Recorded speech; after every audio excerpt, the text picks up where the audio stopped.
42 years since the release of Jaws, we have had 3 sequels to that film. Wait, no, there weren't any sequels to Jaws. Wait, yes there were. No, there weren't. We have also had countless, endless shark thrillers and Jaws copycats. I have not seen very many of those other than Deep Blue Sea and The Shallows, both of which I really like a lot. Were they any match for that Spielberg masterpiece, Jaws? Of course not. Even though I like both of those films a lot, enough to even own them, which I do, they still pretty much made the same mistake that I understand the rest of the post-Jaws shark thrillers and Jaws copycats have done, which is to put the focus on the shark, or sharks, and not on the characters.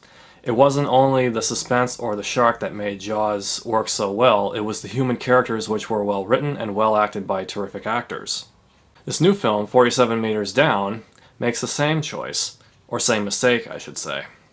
The first 10 minutes of the film is pretty much all we get of character development, or in this case, so-called character development, between these two sisters that the film centers on, played by Claire Holt, and singer-turned-actress Mandy Moore. These two women both work well together, but they are both let down by the script for this film.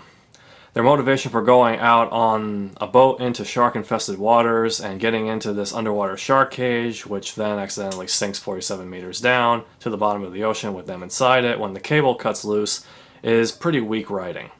It goes something like this. Mandy Moore's character has just been dumped because her boyfriend thinks of her as boring, and as a result, she gets into this "I'll show him" mood, and then it's out to sea from then on and dragging the sister along for the ride. And I was like, I really don't care. I do have to mention that the film did something in the third act which involved Mandy Moore's character, where it did appear that the filmmakers were actually making some sort of an attempt to do more with her character after all. This went on for like 10 to 15 minutes, and even though it was not what I would call well written, it was still good to see that the writers thought to do that. But then right at the point where the end credits were just a few minutes away, that whole previous 10 to 15 minutes involving Mandy Moore's character all turned out to be like a dream slash hallucination underwater. And I was all like, oh come on, that is just lame.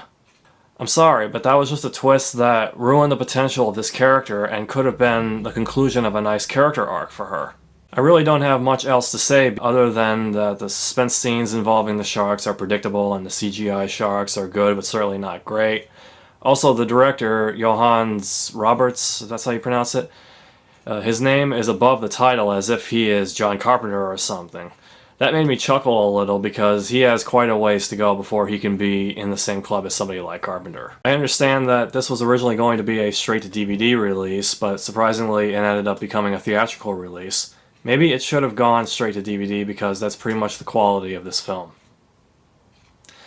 Thank you so much for watching, and there will be more because Lehtonen's home theater is always showing.